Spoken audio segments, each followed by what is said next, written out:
এতিয়া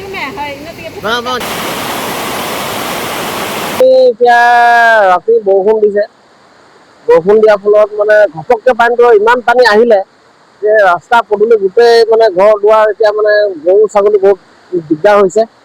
আৰু দেখিছে ঘৰবিলাক অলপ অলপ বাকী আছে, ইমান ডাঙৰ ডাঙৰ পকা ঘৰ মানে তল যাবলৈ অলপ অলপ বাকী আছে। আৰু কেঁচা ঘৰবিলাক চব তল গ'ল, এতিয়া ভাতৰ চব তল গ'ল, ভাত পানী খাব পৰা নাই মানুহে। ৰাতিপুৱা 9টা-10টামান বজাত মানে পানী ফিটিং হৈ গ'ল আৰু গোটেইটো ফিটিং হৈ গ'ল। এতিয়া এই ৰাস্তাটো আমাৰ ইমান বছৰ, এতিয়া আমাৰ বিজেপি চৰকাৰ 20 বছৰ ৰানিঙত চলি আছে। এতিয়া 20 বছৰ হ'ল, অথচ এই ৰাস্তাটো আজিলৈকে আমাক মানে চৰকাৰে বনাই নিদিলে আৰু।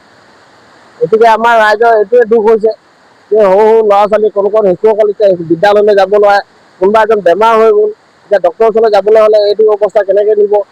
গতিকে আজিতো আমাৰ ভাত পানী খোৱাটো নহ'বই, কাৰণ আমাৰ ভাতৰ তল গ'লেই। একদম মানে একদম ভয়ংকৰ সমস্যাৰ সন্মুখীন হৈছে, যিহেতু আমাৰ এই ৰাস্তা পদূলি বুলিবলৈ কেৱল নাম মাত্ৰহে ৰাস্তা পদূলি আছে। আৰু এই বানপানী সমস্যা আমাৰ এদিনত নহয়, তেনেকৈ বছৰে বছৰে তেনেকৈ হৈ থাকে। আৰু এই বানপানী সমস্যা সমাধান কৰা তেনেকৈ বিশেষ প্ৰশাসনে বিশেষ ব্যৱস্থা কৰা যেন নালাগে।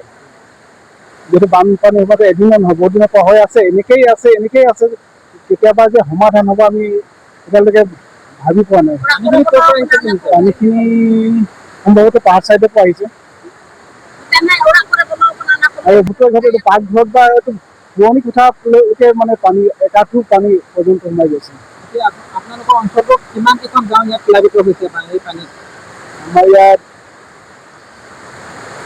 তেনে 6-7খনমান গাঁও প্লাবিত বুলি ধাৰণা কৰিব পাৰি।